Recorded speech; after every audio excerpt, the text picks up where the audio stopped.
Hello students. Presently हम 6th unit study कर रहे हैं ग्रेविटेशन। प्रीवियस लेक्चर में हम दो चीज़ें पढ़ चुके हैं, variation in value of G with respect to height and with respect to depth. Height means मतलब small G, that is acceleration due to gravity.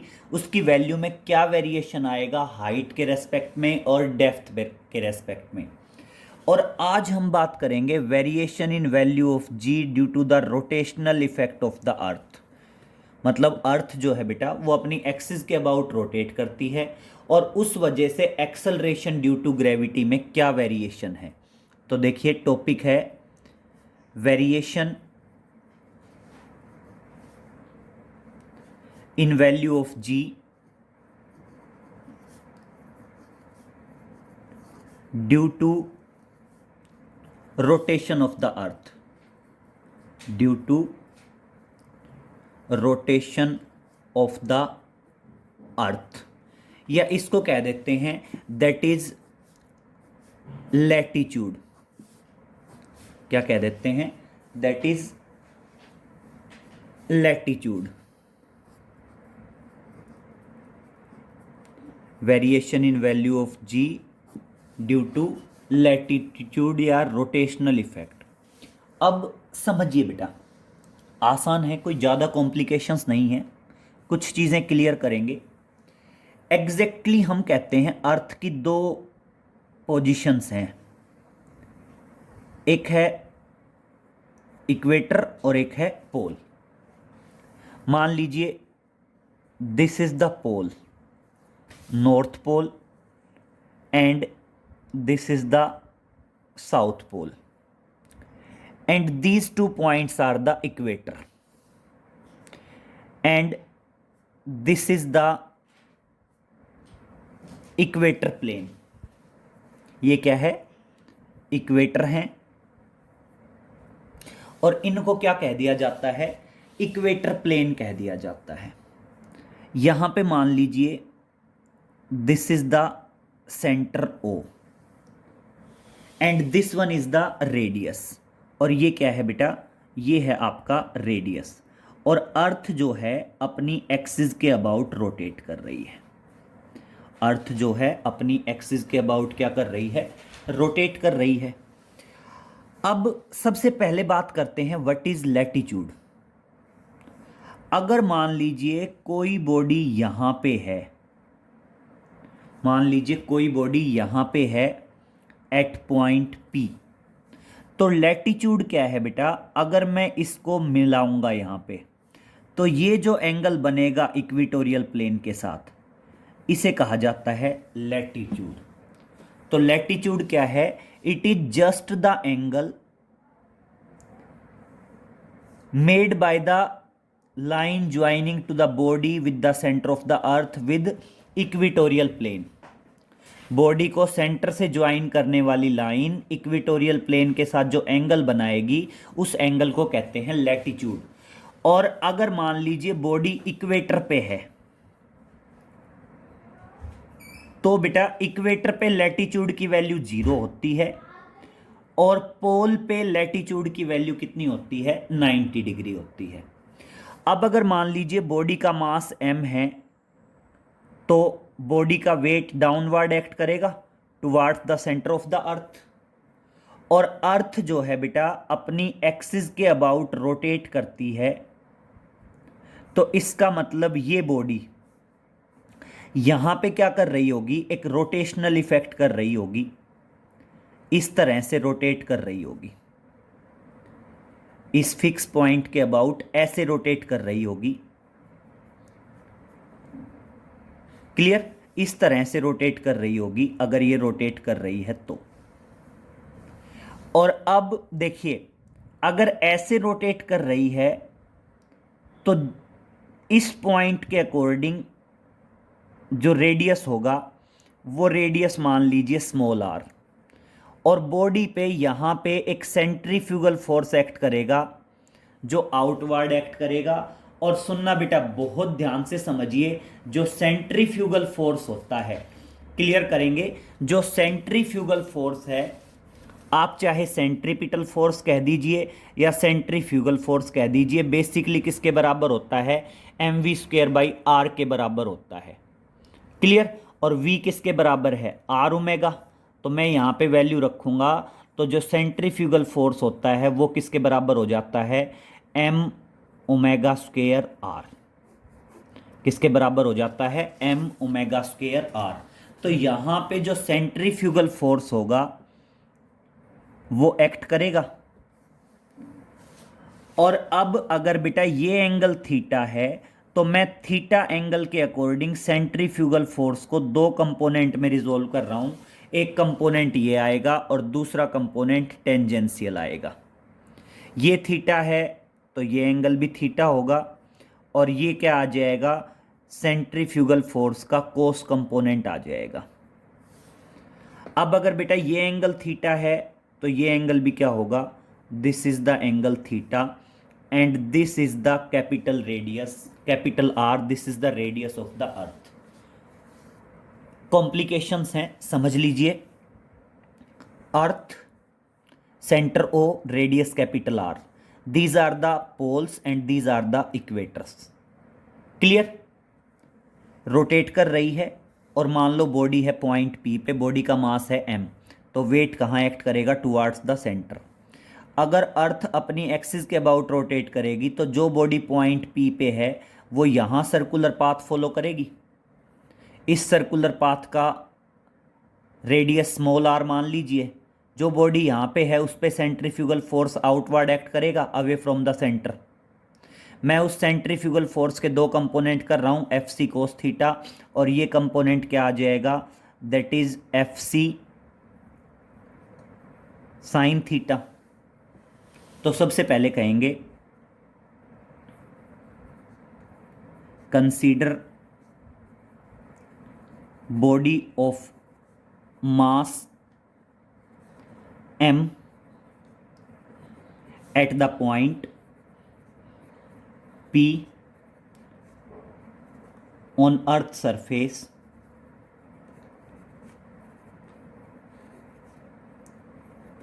clear। therefore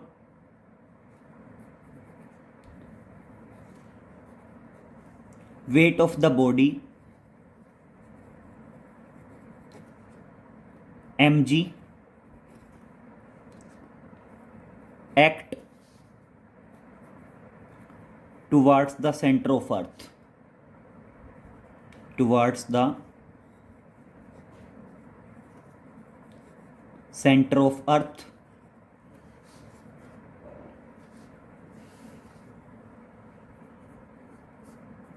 if earth rotate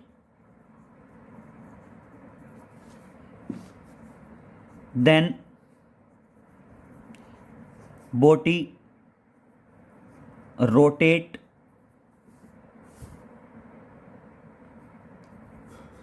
in a path of radius small r as shown in figure,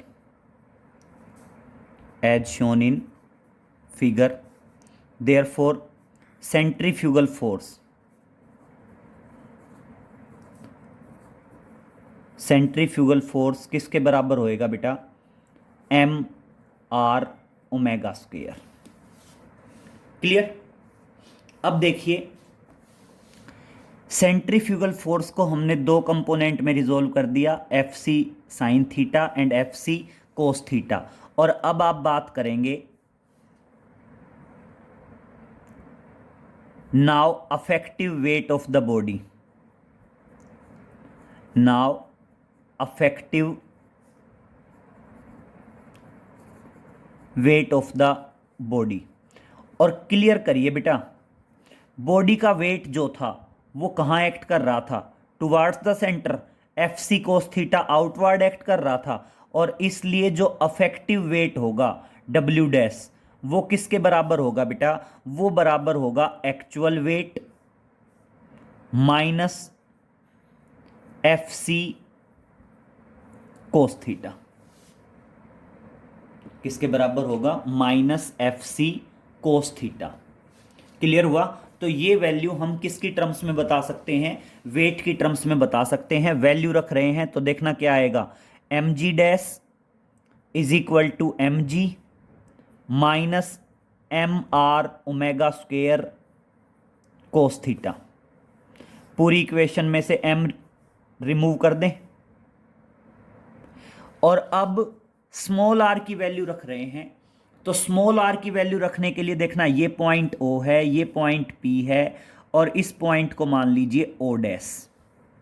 तो देखना, from triangle O dash P, हमने triangle ले ली O dash P। इस triangle से अगर हम बात करें तो this is base, this is perpendicular and this is hypotenuse. और इसलिए बेटा small r by capital R किसके बराबर हो जाएगा, कोस थीटा के बराबर हो जाएगा। और आपका जो स्मॉल r है that is equal to r cos theta आ जाएगा। ये इक्वेशन 1 थी। और अब लिखेंगे देयरफॉर इक्वेशन 1 बिकम्स, और आपकी इक्वेशन 1 क्या बन जाएगी बेटा, g dash is equal to g minus small r की वैल्यू रख दो। स्मॉल r की वैल्यू रखेंगे तो बेटा r कोस थीटा, तो क्या आ गया r omega square into cos square theta, into क्या आ गया, एक कोस थीटा पहले था, एक और आ जाएगा। और ये क्या आ गई, जी डैश की वैल्यू आ गई। और यहां पे समझिए जी क्या है, acceleration due to gravity, R क्या है, radius of the earth, omega क्या है, angular velocity of rotation of earth, angular velocity of rotation of earth omega मान लीजिए। और थीटा क्या है, that is the angle of latitude. Theta क्या है, एंगल ऑफ लैटिट्यूड, पहले ही बता चुका हूं। अगर इक्वेटर की बात करें तो इक्वेटर पे लैटिट्यूड 0 होता है और पोल पे लैटिट्यूड होता है 90। और सेम अगर मैं जी कॉमन ले लूं तो देखना G dash is equal to G, और क्या बचेगा 1, और यहां पे क्या आएगा R omega square cos square theta divided by G. ठीक है, ये क्या आ गया, दोनों ही रिजल्ट सही हैं। Variation in value of ji due to latitude, variation in value of G, क्या बताओगे, variation in value of G with latitude, with latitude. Clear. अब देखना इसी का एक कॉन्सेप्ट और डिस्कस करते हैं।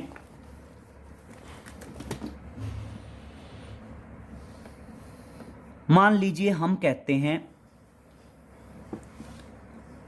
हमने अभी अभी यही पढ़ा, नोट में डालेंगे,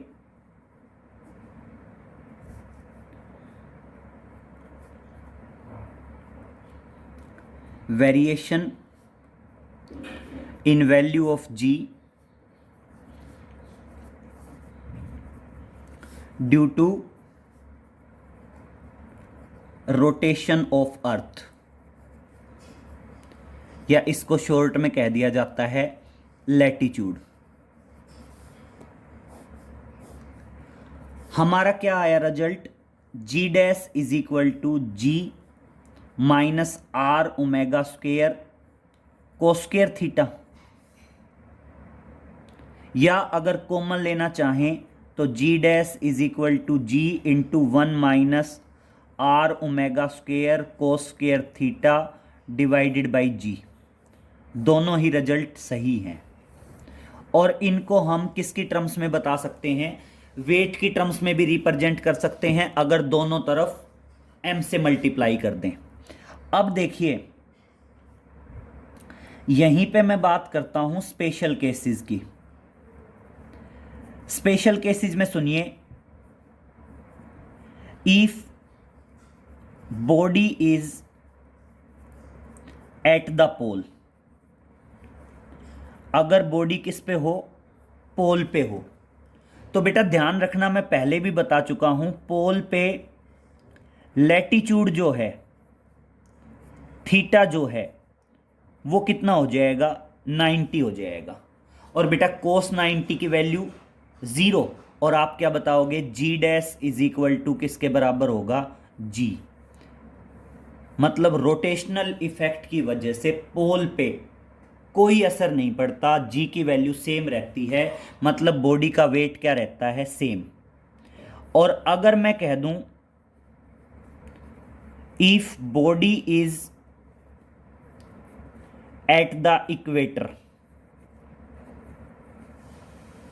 अगर मैं कह दूं बॉडी कहां पे है, इक्वेटर पे है, तो ध्यान रखना बेटा, इक्वेटर पे जो लैटिट्यूड है थीटा, वो कितना आएगा, 0 डिग्री आएगा, और कोस 0 की वैल्यू 1, और क्या आ जाएगा, G dash is equal to G minus R omega square. मैंने ऊपर वाले फॉर्मूले में वैल्यू रखी है, आप चाहो तो नीचे वाले फॉर्मूले में लिख दो। ये सेम फॉर्मूला वेट के लिए भी हो सकता है, अगर हम दोनों तरफ m से मल्टीप्लाई कर दें तो ध्यान रहेगा। अब इसी से रिलेटेड एक क्वेश्चन सुन लीजिए। क्वेश्चन देखिए, मान लीजिए मैं कहता हूं calculate the angular velocity of earth. Question सुनना, calculate the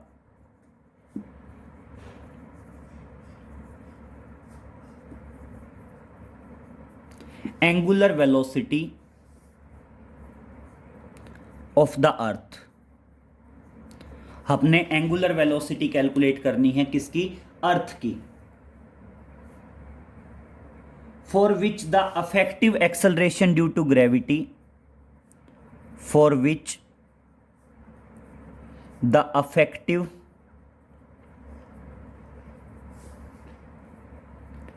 acceleration due to gravity, for which the effective acceleration due to gravity at the equator becomes 0, at the equator becomes 0। मतलब हमने क्या निकालनी है, अर्थ की एंगुलर वेलोसिटी निकालनी है। और कब निकालनी है, जब जो effective acceleration due to gravity की वैल्यू है इक्वेटर पे, वो क्या हो जाए, 0 हो जाए। और कैलकुलेट क्या करनी है, एंगुलर वेलोसिटी कैलकुलेट करनी है। तो देखिए, सबसे पहले लिखेंगे, सॉल्यूशन में स्टार्ट करेंगे यहीं से। We know that variation in value of G with respect to latitude क्या आएगा, G dash is equal to G minus R omega square cos square theta. फिर क्या बताओगे, एट इक्वेटर, इक्वेटर पे लैटिट्यूड थीटा कितना होता है, 0, और इसलिए जी डैश किसके बराबर है, जी डैश बराबर है G minus R omega square. Clear, यही आया था ना इक्वेटर का, चाहो तो डायरेक्ट रिजल्ट भी यूज कर सकते थे। अब उसके बाद सुनेंगे, given that g dash is equal to 0 और देयरफॉर इक्वेशन 1 बिकम्स, और बेटा इक्वेशन 1 क्या बन जाएगी, 0 is equal to G minus R omega square, and omega is the angular velocity, G इधर आएगा माइनस कैंसिल, और बेटा ओमेगा किसके बराबर आ जाएगा, that is under root g by r. किसके बराबर आएगा, under root g by r. और देखिए, अब आपको पता है जी की वैल्यू होती है 9.8 मीटर पर सेकंड स्क्वायर, और बेटा आर है रेडियस ऑफ अर्थ। अगर जी की वैल्यू मीटर पर सेकंड में है तो रेडियस भी किस में होगा, मीटर में होगा। और मैं पहले भी बता चुका हूं कि अर्थ का रेडियस 6400 किलोमीटर होता है, और मीटर में बदल देंगे तो 6.4 इंटू 10⁻⁻6 हो जाएगा। और इसको अगर हम सोल्व करें तो बेटा ये सोल्व करके आएगा 1.25 इंटू 10⁻³ भाई 9.8 डिवाइडेड बाई 6.4 कितना आता है, इसको डिवाइड कर लेंगे, उसका अंडर रूट निकालेंगे। अगर मैं इसको डिवाइड करूं तो जो वैल्यू आएगी और उसका अंडर रूट निकालूं तो वो आ जाता है 1.25। बेटा 10⁻6 जो है उसका स्क्वायर रूट आएगा 10⁻3, और जब ऊपर करेंगे तो कितना आ जाएगा 10⁻⁻3, और मेजरिंग यूनिट क्या आ जाएगी बेटा, दैट इज रेडियन पर सेकेंड। पता होना चाहिए एंगुलर वेलोसिटी जो है, एंगुलर वेलोसिटी की मेजरिंग यूनिट क्या है, रेडियन पर सेकंड है। तो अगर इक्वेटर पे बॉडी का वेट 0 हो जाए तो उस टाइम पे अर्थ की जो एंगुलर वेलोसिटी है वो कितनी रहेगी, 1.25 इंटू 10⁻³ रहेगी। क्लियर? बार बार बता रहा हूं, ये formula acceleration due to gravity की टर्म्स में भी है, इसको हम वेट की टर्म्स में भी रिप्रेजेंट कर सकते हैं। वेट की टर्म्स में कैसे रिप्रेजेंट करेंगे, जस्ट हमने दोनों तरफ m से मल्टीप्लाई करना पड़ेगा, और m से मल्टीप्लाई करते ही क्या आ जाएगा, w dash is equal to w into 1 minus r omega square cos square theta over g, where g is the acceleration due to gravity. तो देखिए बेटा, अगर हम बात करें तो हम तीनों वेरिएशन पढ़ चुके हैं कि variation in acceleration due to gravity with respect to height, मतलब अर्थ सरफेस से ऊपर की तरफ जाएंगे तो क्या वेरिएशन आएगा। दूसरा विद रिस्पेक्ट टू डेप्थ, नीचे की तरफ जाएंगे तो क्या वेरिएशन आएगा। एंड ये थर्ड वन है बेटा, variation in value of ji due to rotational effect. अगर अर्थ अपनी एक्सिस के अबाउट रोटेट करना शुरू कर दे, मतलब रोटेट करती ही है, तो वो जो रोटेशनल मोशन है उसकी वजह से भी आपका क्या आता है, बॉडी के वेट में कमी आती है। And this is the result. और ये दोनों स्पेशल केस ध्यान रखेंगे। आपको पता होना चाहिए लैटिट्यूड क्या है। पोल पे लैटिट्यूड 90 होता है और इक्वेटर पे लैटिट्यूड 0 डिग्री होता है। Latitude is just simple the angle with the equator plane, जो इक्वेटर प्लेन है उसके साथ कितना एंगल बनाती है किसी भी बॉडी को ज्वाइन करने वाली लाइन विद द सेंटर। तो इतना कर लेंगे बेटा, बाकी आगे नेक्स्ट लेक्चर में हम ग्रेविटेशन को कंटिन्यू करेंगे। Okay, thank you.